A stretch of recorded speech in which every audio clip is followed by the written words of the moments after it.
하이다 꿀제님 안녕하세요. 네, 안녕하세요. 야, 진짜 오랜만에 그 정치 토론 카페의 운영진 분을 모셨는데, 제가 사실 꿀제님에 대해서는 잘 몰라요, 사실. 아, 네. 네, 그래서 꿀제님께서 지금 뭐 간단하게 자기소개 한 번만 해주세요. 아, 네. 안녕하세요. 저는 40대 그 회사 연구원으로 일하는 사람이고요. 아, 네. 네, 이 연구하는 분야가 바이오 쪽이에요. 제약회사고. 어, 네, 그리고 원래 민주당에 있다가 네. 열린민주당이 생겼을 때, 그 최강욱 대표로 있었던 열린민주당 생겼을 때 네. 열린민주당으로 예, 갔었다가 네. 다시 민주당으로 합당하면서 다시 민주당 당원이 된 사람이고요. 어, 네, 열린민주당에서는 단카페 운영진으로 있었습니다. 열린민주당의 단카페 운영진. 네네. 어, 거기 단카페는 인원이 몇 명이었어요? 우리가 가입 인원 한 10,000명 정도 됐고요. 오, 많았네요. 네, 그 당원들 거의 다 가입했었고, 네. 네. 그래서 이제 거기서 토론했고, 특히 거기에는 그, 저희가 이제, 민주당, 전통 민주당 성향보다 조금 더 이제 강한 사람들이 많았거든요. 아, 네, 그럼 지금은 어쨌든 민주당 쪽에 조금 더 치중을 하고 있는 거니까, 어쨌든. 그럼 민주당에 대한 활동에 대해서 좀 여쭤보고 싶은데, 네. 근, 이제 근래 이제 민주당에서 계속 활동을 하시면서, 네. 민주당이 가장 잘했던 거를 꼽을 수 있다면 뭐가 있을까요? 가장 잘했던 거는 당원 목소리 수용해가지고 아, 당원 중심의 민주당으로 변화하려고 노력했던 거. 네. 그게 가장 잘했죠. 아, 그렇기 때문에 이제 열린민주당 같이 예. 뭐 당원들의 목소리 사실 열린민주당이나 이런 거를 만들었을 때는 네. 이전 민주당은 당원들을 완전 무시했어요. 아, 그렇죠. 대의원제도 좀 대의원제에서 좀 뭐 벗어났죠, 지금은. 대의원제가 있다고 해서 무시한 게 아니라 그냥 예. 당원들 그 있잖아요. 지금은 탈당한 김종민 같은 사람이 네네. 천 원짜리 당원 운운하잖아요. 네네네네. 네, 그 당내에 있는 국회의원들이 그런 생각을 가지고 있으니까 당원들 목소리를 잘 들었겠어요. 네. 선거 때만 표 달라고 그러고 선거 끝나면 쌩까고 야, 자기네들 지인 대의원들이랑이나 놀고 그랬죠. 그랬는데 네. 지금은 아니잖아요. 네네네. 네. 그 이재명 대표로 되면서 네. 당원 성향이 그렇게 된 거죠. 사실 이재명 대표가 가장 큰 장점은 네. 뭐 그분의 여러 가지 장점 많지만 네. 국민의 목소리를 듣는다는 거거든요. 음, 그리고 들었을 때 이게 가능한 거면은 여기까지는 가능해서 하고 네. 불가능하면은 왜 불가능한지 이야기하고 예. 본인의 생각과 충돌하게 되면은 최대한 설득을 해보고 네. 그 납득이 가게 만들고 이런 식으로 하기 때문에 예. 이전 민주당에서는 그런 게 전혀 없죠. 아, 진짜, 어쨌든 저도 민주당에서 7년 동안 당원 생활을 했기 때문에, 김종민 의원의 그 1,000원짜리 당원이란 발언은 진짜 모욕적이네요. 다시 그렇죠. 들어도. 근데 그분은 표현을 해서 그런 거지 예. 그분뿐만 아니라 네. 다른 의원들은 더 심했죠. 말만 안 했다 음, 뿐이죠. 대부분의 이제 소위 뭐 수박 말고도 그냥 일반 그 당시에 이제 국회의원들의 대부분의 약간 인식 자체가 그랬을 것이다. 뭐 절반은 그렇기 때문에 네. 당원들이 우리 참여를 높여달라, 우리 목소리를 기울여달라 그렇게 목소리 냈을 때 네. 과반 이상 당내에 있는 인사들이 과반 이상이 그거를 그래 네. 들어줘야 되고 우리가 같이 함께 가야 되고 우리가 귀 기울여야 된다. 이런 생각이 음, 과반이 있었으면은 네. 열린민주당이라는 당도 안 태어났었어요. 아, 당원의 목소리를 진작에 들었으면은, 그렇죠. 음. 야, 정말 뭐 공감이 갑니다. 어쨌든 그만큼의 민주당의 비판적인 목소리가 심했었고, 지금 22대 민주당에 대해서는 굉장히 또 호의적인 목소리가 많고, 다들 응원을 하는 분위기더라고요. 그럴 수밖에 없는 게 예, 우리가 직접 참여해서 경선에서 뽑았고 예, 단수 공천을 최소화했잖아요. 그렇죠.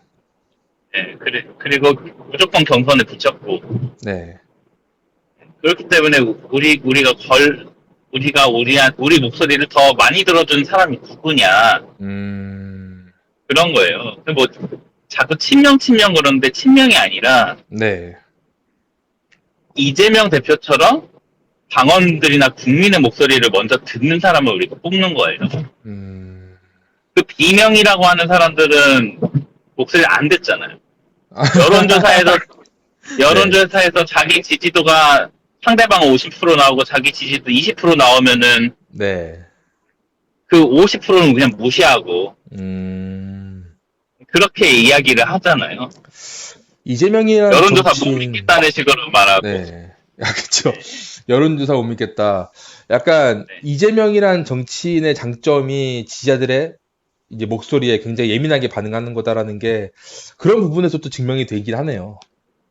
네. 그렇기 때문에 그거랑 비슷한 이재명 대표를 뭐 수호해서 음, 뽑았다기보다는 예, 이재명 대표의 정책 노선과 비슷하고 그리고 이재명의 정책 노선은 네, 자기가 뭐 고집스러운 뭐 한계가 딱 있더라도 당원들이나 국민들한테 먼저 설명하잖아요.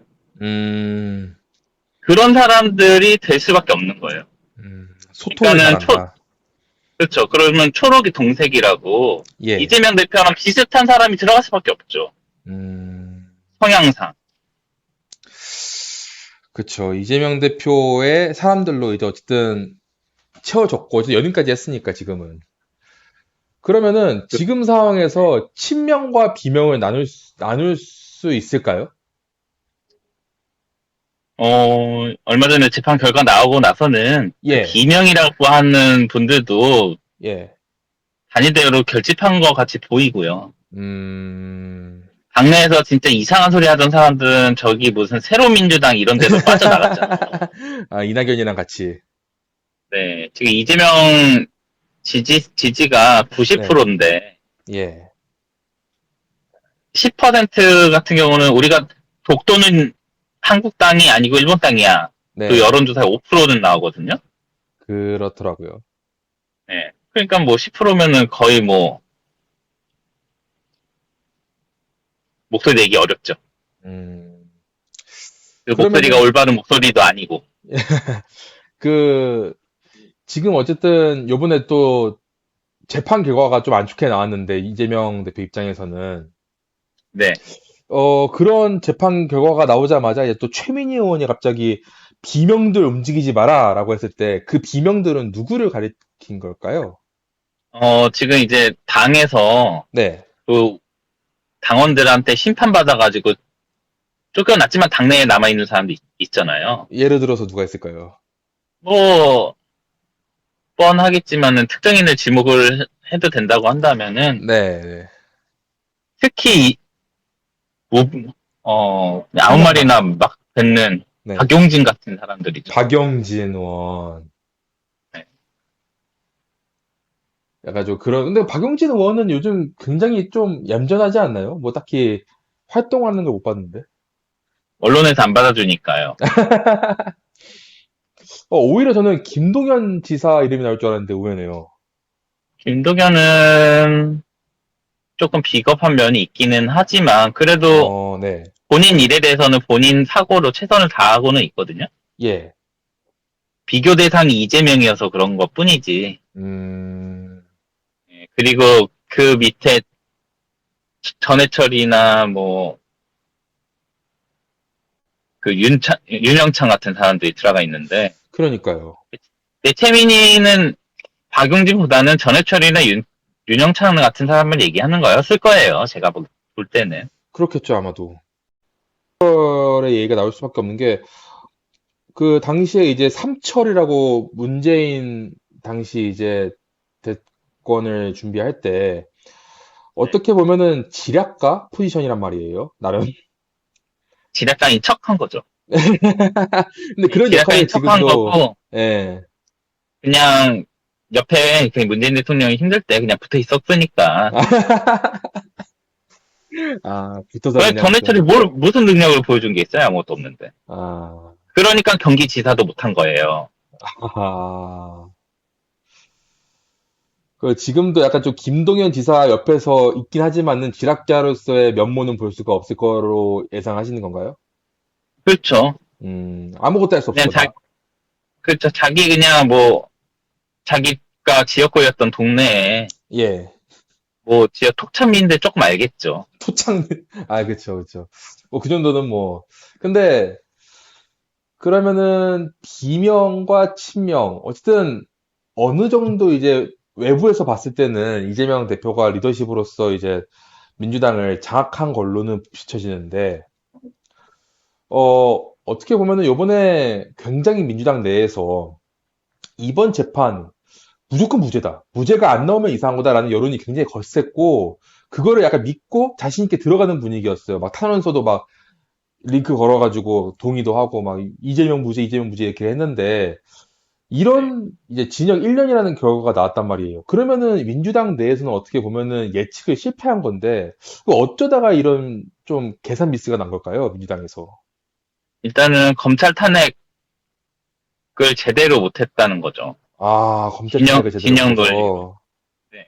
예, 제가 볼 때는 증거가 있고, 예, 이런 증인을 신청했는데도 예, 법사위원장이 막았잖아요. 물론 법사위원장이 정청래가 잘한 것도 있지만, 음, 법사위원장이랑 박지원이 막았잖아요. 예, 그, 장시호 녹음 파일, 예, 그리고 강시호가 이게 김영철 검사랑, 같이 놀아놨다는 거를 증언한 증인도 있었는데, 그렇죠. 안 나온, 더 핵심적인 증인들이 안 나오니까, 음, 최순실 나온다 그랬었는데, 최순실 안 불렀잖아요? 그쵸. 최순실은 친척인데, 장시호랑. 네. 친척이 저라 더 잘 알겠습니까? 제3자가 더 잘 알겠어요. 당연히 친척이 친척이 더 훨씬 잘 잘 알죠. 알죠. 그쵸. 예. 그런데 이제 깜빵 동기만 음, 나왔고, 증인으로. 정다은, 네.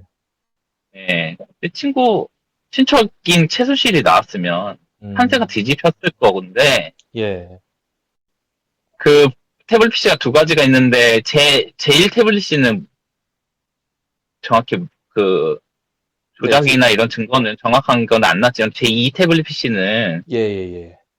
포렌식 결과에 거기 로고 파일이 분명히 있거든요. 네, 네. 네. 그런 것들을 그냥 무시한 거죠. 음, 솔직히 뭐, 박근혜 대통령 탄핵이 네. 제2 태블릿 PC는 전혀 역할도 못했는데, 그건 최순실을 다도 넣을 때 써먹은 거거든요. 네, 네, 네. 그러니까 뭐 탄핵이랑 뭐 상관없는 거거든요, 아예. 얘기한다 해도 탄핵을 뒤집을 수가 없는 그런 내용인데도, 그거를 왜 그 정청래 비대위원장은 막았을까요? 정무적 감각이 떨어졌다고 저는 생각해요. 아무튼 뭐 아, 그렇게 돼가지고, 예, 객관적인 증거가 있는데, 네, 왜냐면은, 그거는 이제 대법까지는 아니었나? 한 2심 판결까지 네. 장시호가 위증을 했다고 법원에서도 인정해가지고 판결문까지 있는 건데, 그거를 음, 못 쓴다고요? 말이 안 되죠. 야, 지금, 왜냐면 이거는 위증 교사 사건이거든요? 그쵸. 그, 김영철이가 장시호를 위증 교사시켰다는 거예요. 네, 그래서 장시호는 위증을 했다는 식으로 해가지고, 네. 변희재가 이제 대법원까지 갔는지는 기억이 안 난다. 하여튼, 재판에서 이겨가지고, 예, 예, 예. 네, 제2 태블릿 PC를 받을 수가 있는 권한까지 얻었단 말이에요. 네, 그쵸. 네, 최순실 거라고 그 검사들이 네, 그랬으니까. 네. 그러니까 이제 그거는 완전 객관적인 팩트로 그냥 보이는 거잖아요. 그렇죠. 재판부도 인정한. 그러니까 물론 재판부가 전부 다 맞는 건 아니지만 재판부가 네, 인정했고 네, 그 우리가 인정한 내용이 뭔지 그 증거 목록이라든지 그 증거 현물을 딱 보면 아 이거는 맞다. 네. 아 이거는 뒤집어 씌웠네. 음. 정확하게 알 수 있는 거거든요.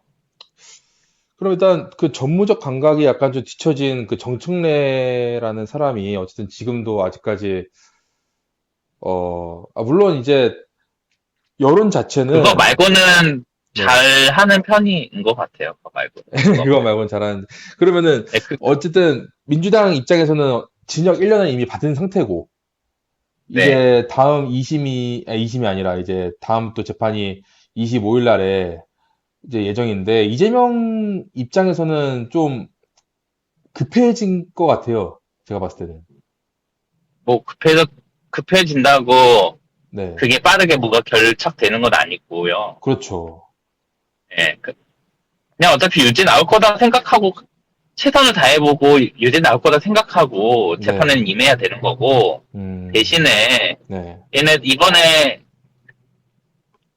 이번에 선거법 관련해가지고는 음, 뭐 이거는 뭐 의- 의견을 개인의 감정이나 기억은 처벌할 수 없기 때문에 예, 안 된다. 네, 어차피 안 될 거다. 어차피 네, 무죄일 거다. 이런 식으로 설명했거든요. 예, 하지만 우리가 공소장의 내용이나 이런 거 자세한 걸 몰랐단 말이에요. 음, 이번에 그 유죄 나오고 나서야 이거를 해명하겠다고 법률팀에서 공소장이랑 이거 비교해가지고 네, 네, 그걸 보여줬거든요. 네, 그러면은 이제 보여주면 뭐랍니까?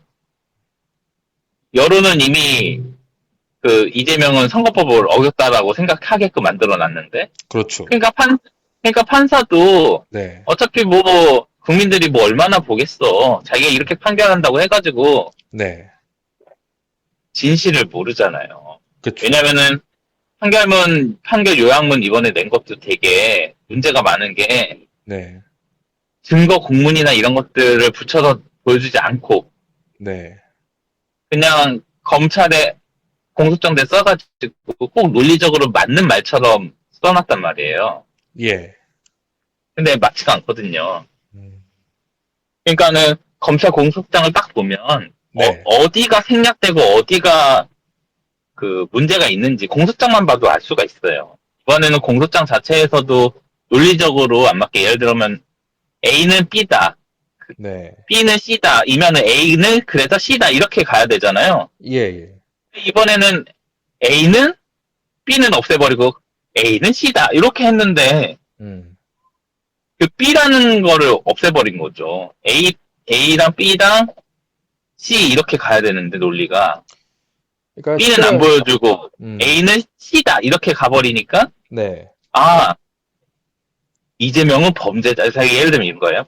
이재명은 이런 때문에 죄가 없다. 음, 이렇게 얘기할 수 있었는데 네, 이런 것 때문에라는 걸 없애버리고 네, 없애버리니까 이재명은 죄가 있다처럼 돼버리는 그런 판결이잖아요. 이번에 중간에 떼먹고 네, 이재명한테 유리한 증거는 공소장에서부터 빼버렸거든요. 음, 논리 전개가 이게 들어가면은 네, 논리가 안 짜지니까.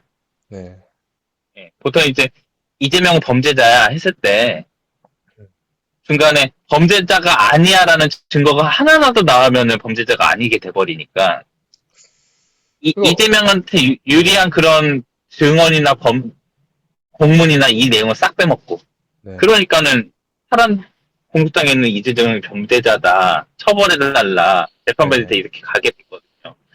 그럼 그 공소장을 재판부가 딱 받아보고 편견을 딱 갖게 되는 거죠. 근데 이게 만약에 우리 지지자들이라든지 미리 예, 언론에 이렇게 퍼뜨려져 나왔다면 네, 그거부터 이미 그 재판관이 눈치 보기게끔 이거는 헌법 몇 조 몇 항에 있어서 이거는 검찰이 말하는 게 말이 안 된다. 네, 이거는 대법원 판결이 이렇게 나왔기 때문에 검찰은 이거는 억지로 짠 거다. 예, 그리고 뭐 우린 몰랐어요. 그 골프 사진 아닌 거 가지고 나는 골프를 치지 않았다라는 거를 허위 사실로 얘기했다는 것도 몰랐거든요. 예, 이재명 그렇게 한 말한 적이 없는데.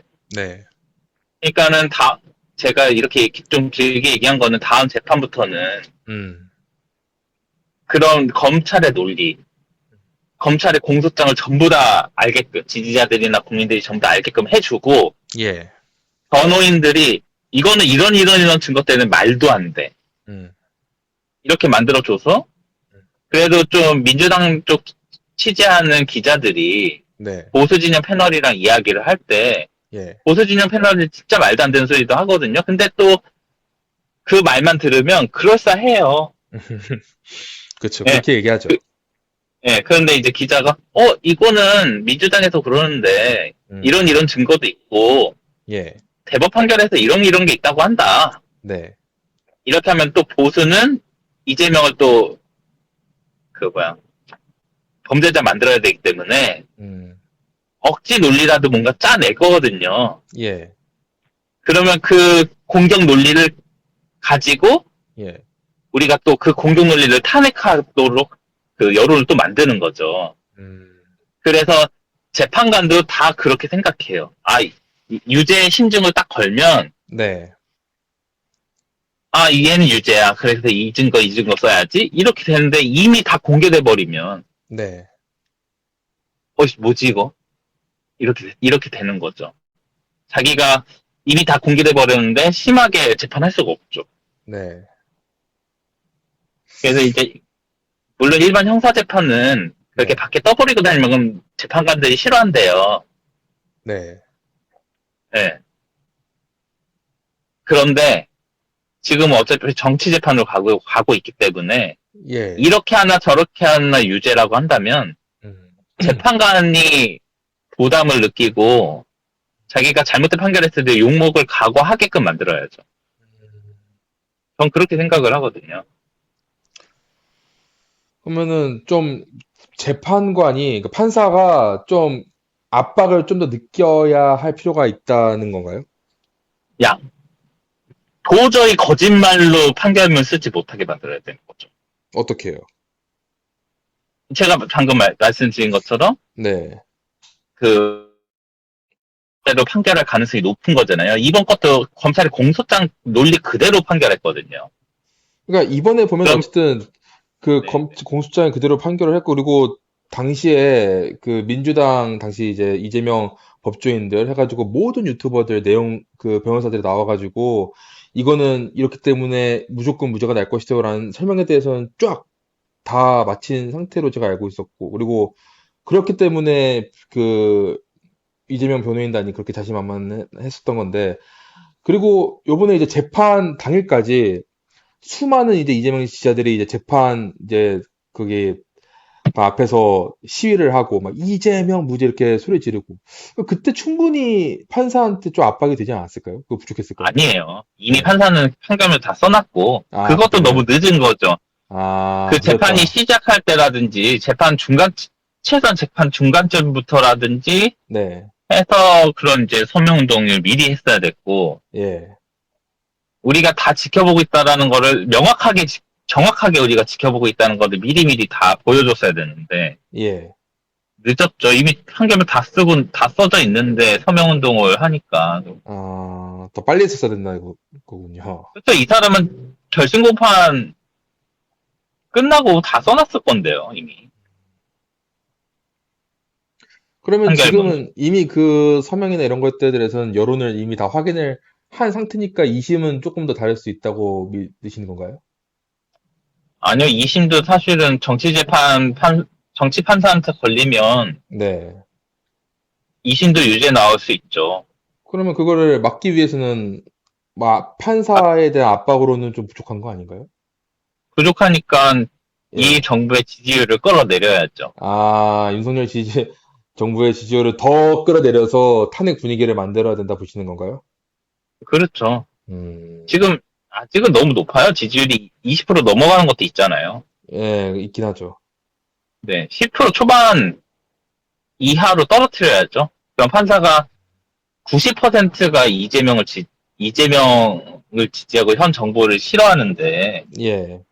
10% 갖고는 할 수 없거든요. 음, 근데 20 몇 프로 정도면은 뭐 정권이 사라질 정도는 아니다 이렇게 볼 수 있죠. 그러면 앞으로 이제 민주당 입장에서 계속해서 이제 윤석열 정부를 공격하기 위한 카드들을 계속 낼 텐데, 그 중에서 이제 명태균 관련해서 이제 매일, 매주 이제 새로운 녹취록을 공개하거나 새로운 걸 폭로하는 식으로 계속해서 이제 공격을 하고 있어요. 그런 것들이 계속 이어지면은 윤석열 정부를 지지를 끌어내리는데 큰 도움이 될 거라 보시나요?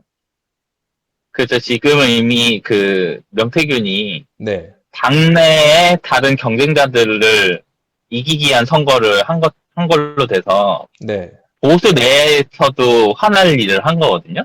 음, 내가 후보가 되고 내가 대표가 돼서 내가 대통령이 됐거나 내가 당대표가 됐거나 내가 서울시장이 될 수 있었는데 쟤 때문에 음, 그랬단 말이야? 네, 근데 그게 알고 보니까는 대통령이 그랬다고? 네, 김건희 여사가 그랬단 말이야? 이렇게 네, 되면 네, 친윤도 아니고 친한도 아닌 사람들이 음, 이탈할 가능성이 있잖아요.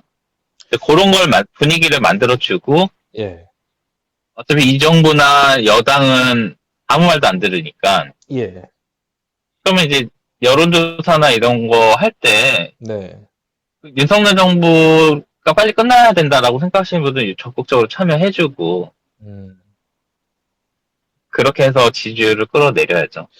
제가 보기에는 그 보수 국민의힘에서 가장 전투력이 세고 자기 이제 선택 이런 자기의 이제 결정력이 가장 강한 사람은 홍준표라고 보는데 이번 명태균 녹취록에서 가장 명확하게 윤석열과 그 명태균의 그 여론 조작으로 이제 직접적인 피해를 입은 당사자가 홍준표라는 게 이제 드러났잖아요.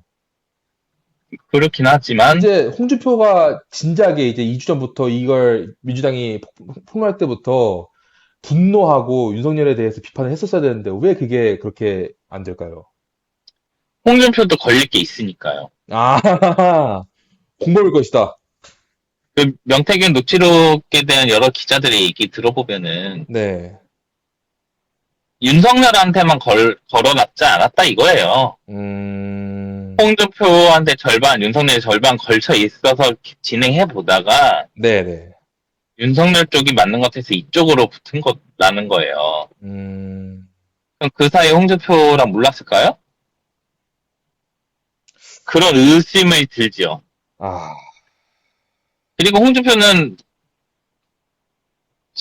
지금 권력이 예, 예. 홍준표는 그런 이제 배짱이 없기 때문에 네. 수사 들어오면은 뭐 끝나는 거거든요. 음, 네. 이재명 성남 FC로 걸었는데 홍준표라도 못 걸겠어요? 똑같이 삼자 뇌물죄로 걸면 끝나는 건데. 그러면은, 그 논리라면은, 아까 말씀하신 그 명태균의 그런 이제 내용에 분노할 국민의힘 의원들 중에서도 본인과 그런 것들이 이제 홍준표와 같은 입장에 처한 의원들이 많기 때문에 홍준표 의원처럼 나서기 힘들지 않을까요? 아니죠. 걸려있을 거라고는 생각 안 들어요. 아, 그 중에서 몇 명은 새로, 좀 안 걸려 있을 거다. 새로 들어온 사람들도 있고, 네. 오래 정치했지만 아웃사이더로 있었다가 들어온 사람들도 있기 때문에, 국민의원이 107명 정도인데, 네. 그 중에 적어도 2, 30명은 아예 네. 상관없는 사람이 있을 거다. 음, 예. 그래서 민주당이랑 이렇게 서로 소통하면서 예. 끌어당겨야죠, 어떻게든. 그걸 음, 끌어당기려면은 국민의 지지율도 한 자리 네. 가까이로 가야 돼요. 국힘 그, 15% 미만을 만들어야죠. 그러니까 명태균의 손이 안 닿은 정치인이 있는 게 중요하겠네요. 안다는 정치는 한 명 있죠, 한동훈. 하지만 한동훈은 또 윤석열이가 캐비닛을 가지고 있을 거잖아요? 네. 여사랑 연락한 게 얼마나 많겠어요. 그러니까요. 여사가 뭐 부탁했어.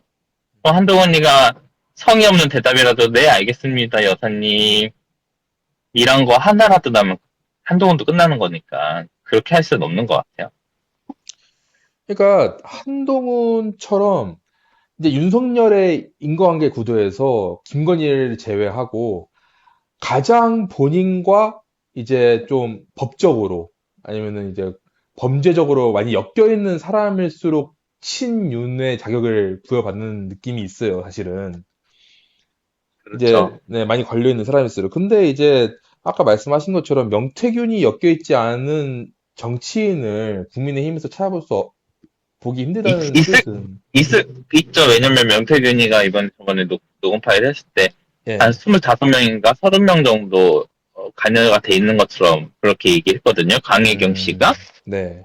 그러니까는 107명이니까 아닌 사람도 당연히 있죠. 음. 그러니까 로비를 시도했다가 퇴짜맞은 정황까지 닫고 있지 않을까요? 뭐 그런 것도 있겠지만은 그렇지 예. 않고 그냥 단수로 꽂아준 사람도 있겠죠. 윤석열 음. 사람 아닌데 어쩔 수 없이 그 지역은 단수밖에 한 명밖에 안 나와서 단수로 되는 경우도 있죠. 왜냐하면 지난 선거판이 별로 좋지 않았기 때문에 네. 후보들이 많이 난입하지 못했어요. 국민의힘은 민주당은 선거판이 너무 좋았기 때문에 예. 개나 소나 다 의원 후보 되겠다고 신청했단 말이에요. 음. 근데 이제 능력 있는 사람이 국힘에 누가 신청하겠어요. 네. 될지도 안 될지도 모르는 데다가 잘못하면 나락가게 생겼다. 그렇게 정상적으로 판단했으면은 국힘은 이제 그런 사람이 좀 많지는 않겠죠. 아무튼 민주당에서도 국힘 네. 의원들 그 뒤로는 이렇게 설득한다고 하더라고요. 네. 예. 그래서 얼마나 설득해내느냐. 또 민주당의 능력이 달려 있는 것 같아요. 일단 가장 중요한 거는 이제 어쨌든 다 이어지는 것 같아요. 이재명 대표가 지금 재판에 불리할 때 이재명 대표를 위해서 이재명 대표가 가장 살 수 있는 방법은 윤석열 정부를 조기 종식을 시키는 건데 그렇죠. 지금 이제 나온 대안 중에서 탄핵과 네. 또 이제 또 오늘 뜨고 있는 게 그 임기 단축 기한에 대해서 김용민 의원이 2주 전부터 얘기를 하고 있고 오늘 이제 그거에 대한 이제 토론회를 열어서 민주당과 조국혁신당의 의원들 30여 명이 모여가지고 토론회를 열었어요. 그만큼 이제 임기 네. 단축 개헌에 이제 여론이 세지고 있는데 꿀재님이 보시기에는 지금 탄핵과 임기 단축 개헌 어느 쪽에 조금 더 힘이 실릴 거라고 예측하시나요?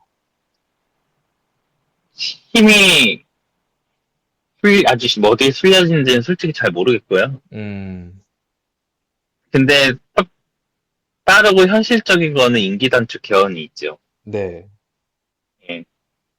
왜냐면은 임기 단축 개헌 같은 경우는 결정을 판사가 아니라 국민이 할 수가 있잖아요. 국민재판, 그제? 뭐 재판까지는 아니지만 국민의 선택, 꼭 그런 거죠. 네. 의원 소환제 같은 거죠. 국회의원 소환제라든지 음, 지방자치장은 소환할 수 있거든요. 네. 근데 국회의원은 소환을 못 하잖아요. 국민 음, 소환을 못 한다는 거죠. 네. 그러면 이건 헌법 개정하면서 대통령 소환의 효과를 누리는 거죠. 이게 제가 이제 이거를 딱 봤을 때, 네. 양쪽에 두 가지 트라우마가 있더라고요. 이 PTSD를 봐야 되는데, 어쨌든 그 당시 새누리당이 탄핵을 겪었잖아요. 그런 의원들이 지금도 이제 그대로 존재를 하고, 그리고 지금 어떻게 보면 국민의힘의 의원들은 당시 탄핵 PTSD를 안고 있어요. 근데 그 반대로 국민들은 그 이제 당시 박근혜와 새누리당을 심판하려고 했던 국민들은 문재인 정부가 그들을 제대로 심판하지 못했다는 또 PTSD를 안고 있더라고요. 국민들이. 그러면 그렇죠. 그것 때문에 어쨌든 1차로 윤석열에 대한 심판을 하고 나서 개혁신당과 이제 국민의힘에 대한 면죄부를 줄 수밖에 없지 않느냐라는 그런 이제 선택을 해야 될 때 국민들의 선택이 과연 임기단축 개혁으로 갈까? 그게 또 문제가 나오더라고요. 아니죠. 그거는 잘못 알고 있으니까 그렇게 하는 거죠. 임기단축 개헌하고 아, 처벌할 사람들은 처벌해야죠. 음, 임기단축 개헌하고 이재명이 대통령이 되면 네, 바로 의혹 있는 거 특검하고 수사해야죠. 음, 잠깐 면피하겠죠. 네. 네. 잠깐 그러니까, 면피하겠지만은 그다음부터는 어차피 직결로 하는 건데 그러니까 정치를. 아무리 개헌으로 합의를 보려고 해도 형사집 그 수사는 피할 수가 없을 거라고 보시는 거예요? 아, 그렇죠. 당연하죠. 이거 음, 개헌은 그냥 개헌일 뿐이고 네, 그런다고 뭐 범죄한 게 없어지나요? 음, 개헌에서 임기단축 개헌을 한다고 하면은 자기가 스스로 임기단축 개헌하겠다 한 것도 아니잖아요. 네, 네, 그러니까는 봐줄 필요가 없죠. 음, 스스로 내가 임기단축 대선에 전부 다 찬성해달라고 할 테니까 제발 나 좀 퇴위하고 나서는 건들지 말아줘. 네, 이렇게, 이렇게 이야기했으면 그렇게도 해줄 수 있겠지만은 실질적으로는 그렇지 않기 때문에. 음. 그러면은 윤석열 정부는 어떻게든 탄핵은 뭐 탄핵이든 개헌이든 이제 처벌은 피하기 힘든 상황에 놓였네요. 일단 중요한 거는. 아유, 목소리가 나왔잖아요. 그쵸. 그건 뭐 다른 건 핑계 댈 수 있지만 목소리가 나온 거는 핑계 댈 수가 없죠. 그쵸, 그쵸. 이제 시간만 이제 시간 문제인데 그런 이제 처벌을 받기에는 그러면은 지금 듣는 걸로 봐서는 무조건 임기단축 개헌으로 갈 거라고 보시네요. 꾸재님은. 일단은 네. 탄핵안으로 사람들을 무슨 내용 때문에 이 사람이 탄핵할 정도야 할 수 음. 있도록 가이드라인을 해서 탄핵을 진행하면서 네. 동시에 임기단축 개헌도 진행을 하다가 음. 국힘이랑 얘기를 해보는 거죠. 그러니까 탄핵 여론도 끝까지 끌어올리고 개헌 여론도 동시에 그렇죠. 끝까지 끌어올려서 둘 중에 선택을 하게끔 압박을 해야 된다. 네, 우리가 탄핵은 해봤기 때문에 사람들이 탄핵은 뭔지 알아요. 네. 근데 개헌은 안 해봤기 때문에 임기단축 개헌이 뭔지 모른단 말이에요. 음. 그러면은 탄핵을 진행하면은 해도 이쪽에서 이제 친대 추구해가지고 여당이랑 윤석열 막으면 이런 것 때문에 탄핵할 수가 없습니다. 우리 조기 대선 치르고 싶다고 여러분들이 말씀하시지 않습니까? 예. 조기 조선 조기 대선 찬성률이 60%나 되거든요. 네. 그러니까 조기 도선 조기 대선 하려면 탄핵 지금 이렇게 했는데 음. 재판관 헌법 재판관들이 눈치 1도 안 본다. 네. 그러니까 우리가 뭐 임기단축 개헌에 대해서 좀 설명을 하면서 임기단축 개헌을 하게 되면 바로 대통령을 다시 뽑을 수 있다. 이런 식으로 알려야죠. 지금 잘 모르는 사람들 많을 거예요. 임기단축 개헌이 뭐야 도대체 이렇게 생각한 사람들이 많아요. 맞아요. 아직 나온 지 얼마 안 됐으니까 또 이게. 네. 그러니까는 탄핵으로 해보고 음. 탄핵보다 더 확실한 게 임기단축 대학이에요. 정치 고관여자는 알지만 음. 주변 미터는 거의 몰라요. 음. 탄핵이라는 말은 익숙해서 탄핵시켜야지 이렇게는 얘기해도 임기 단축시키는 개헌을 하자라는 얘기는 전혀 잘 못 알아듣는다는 거예요. 제가. 그러니까 지금 뭐 EQ 채널이나 뭐 어디 뭐 젠파란 이런 등등의 특정 유튜브에서 뭐 네.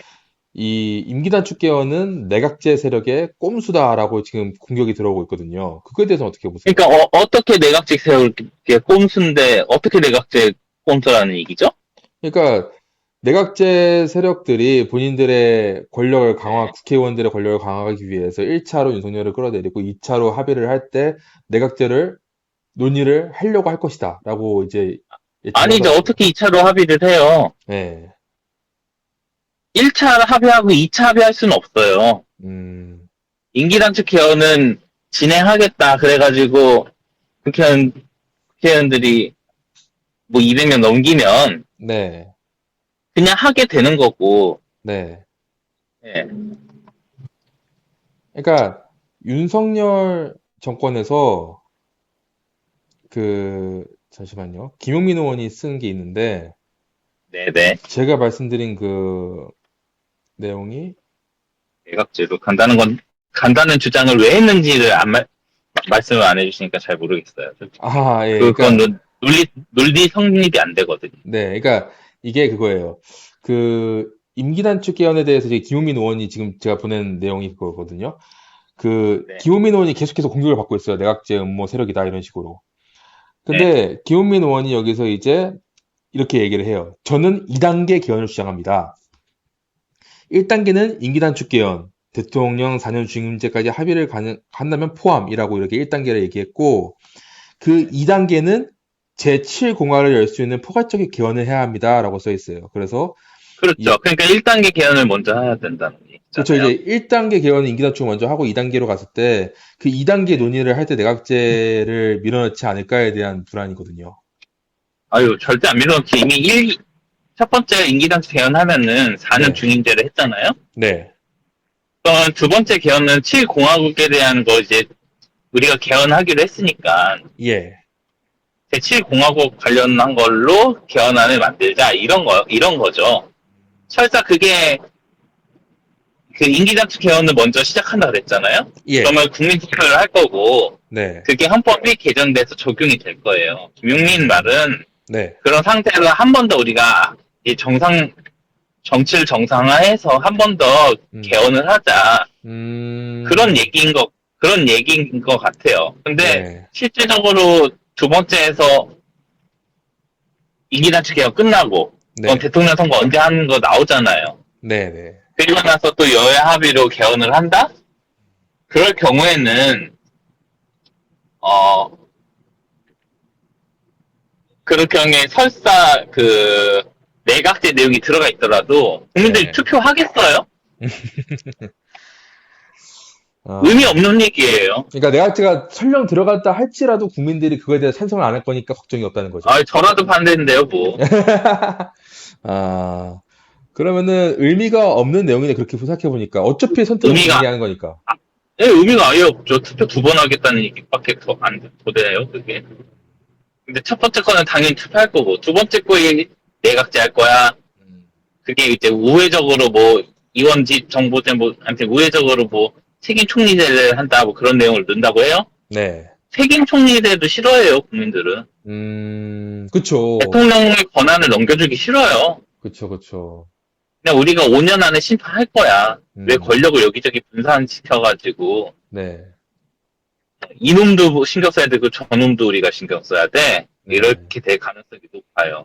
그러니까 지금의 입법부, 이게 국회의원들의 권력을 통제 못하는 것도 있는데 거기서 권력을 더 줄 필요가 있냐는 전반적인 국민의 의식이 저도 마찬가지고 네, 다들 있기 줄 수도 때문에, 없고.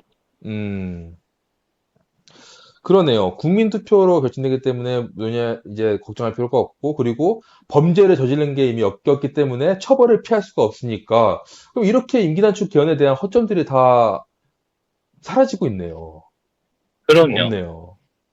네. 야, 그러면 뭐 아까 말씀하신 대로 갈 수 있는 확률이 점점 높아지는 탄핵과 임기단축을 최대한 끌어올리고 임기단축 개헌으로 빡. 그 시기를 그러면 어느 정도 시기로 예측을 하시나요?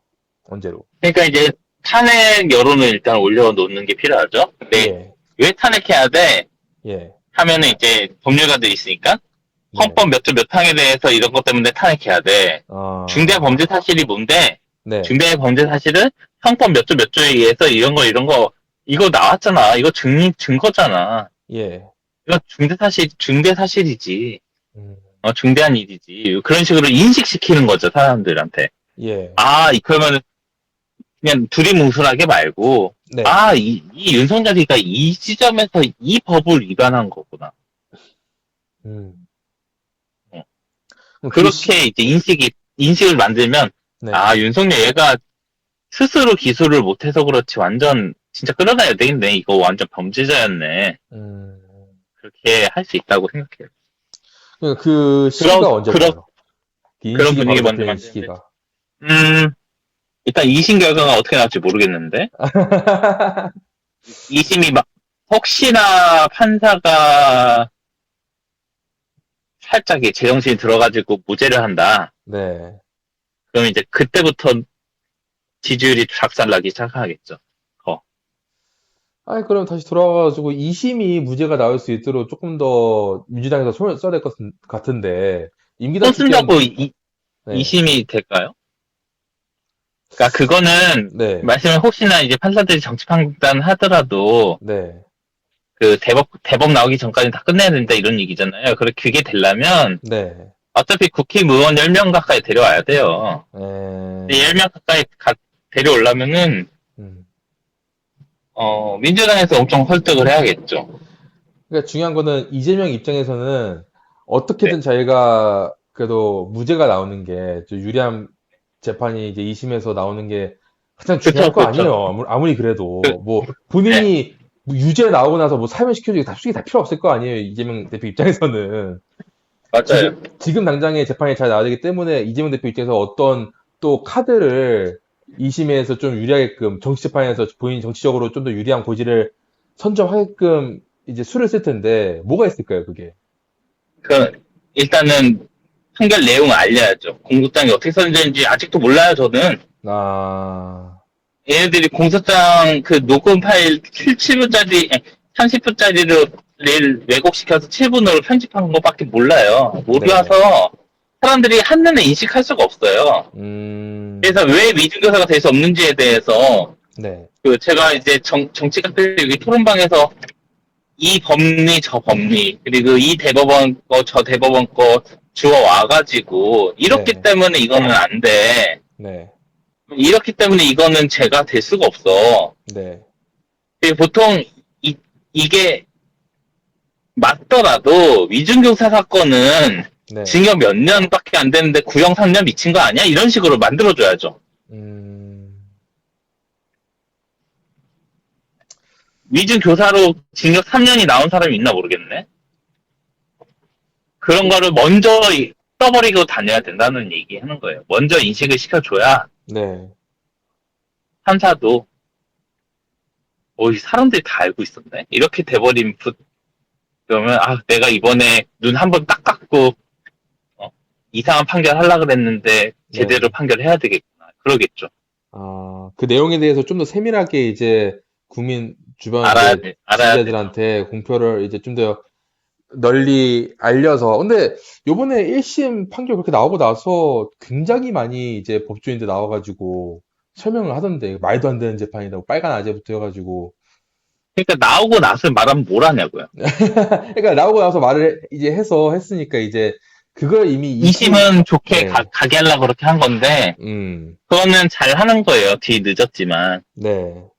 근데 대신에 여기 1심 판결이 25일에 있기 때문에 네.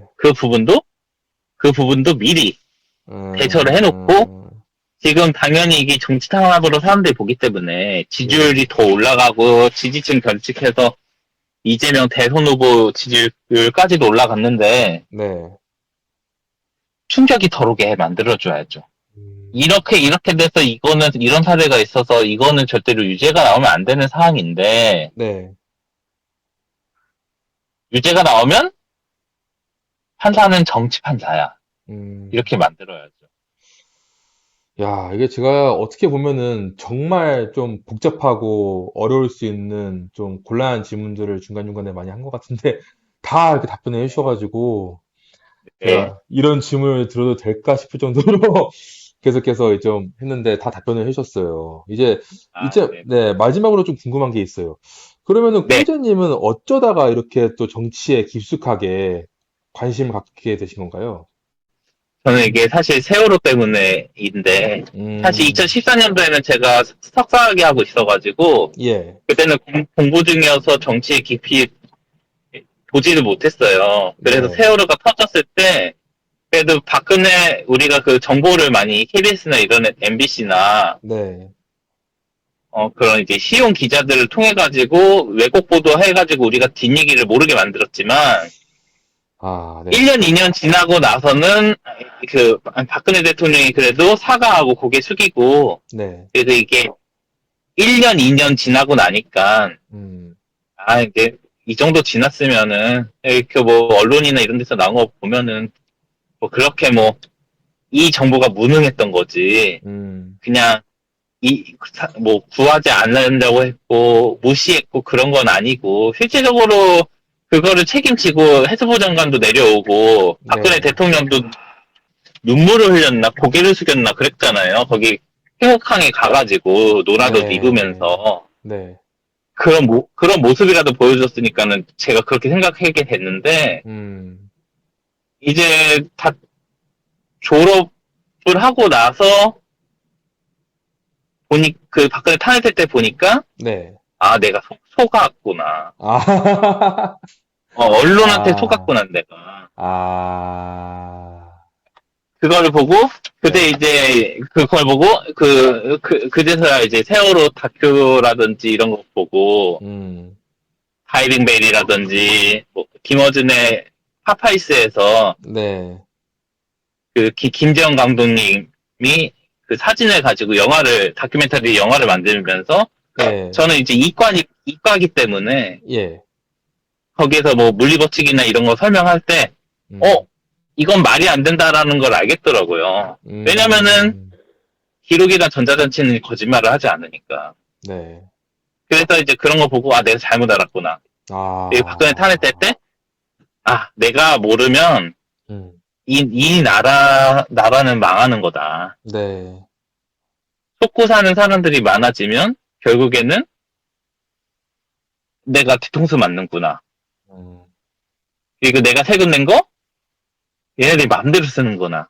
네, 이렇게 느꼈어요. 그래서 결국, 그러니까 탄핵 그 태블릿 PC 터지고 네, 그때쯤에서 이제 고관여층이 됐어요. 아, 그러면서 이제 밀린 숙제를 한 거죠. 네, 이 유튜브 저 유튜브 보면서 예, 유튜브 프리미엄 같은 거 해가지고 네, 그 귀에다 꽂고 1.5배속으로 내용을 쭉 듣고 네, 라디오 듣듯이 네.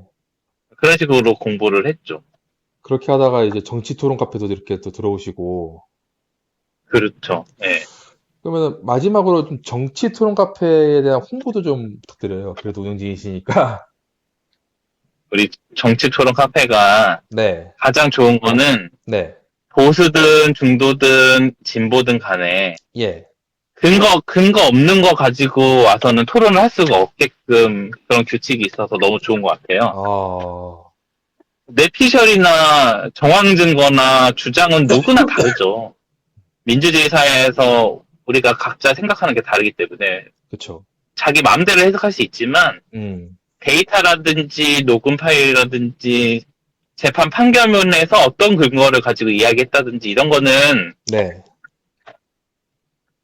그 판단하는 기준이 될 수가 있는 부분들이 있잖아요. 객관적 자료들은. 예, 그러니까 정카방은 그런 객관적 자료들에 대해서도 서로 공유하면서 집단 지성을 늘릴 수 있는 네, 그런 카카오톡이다.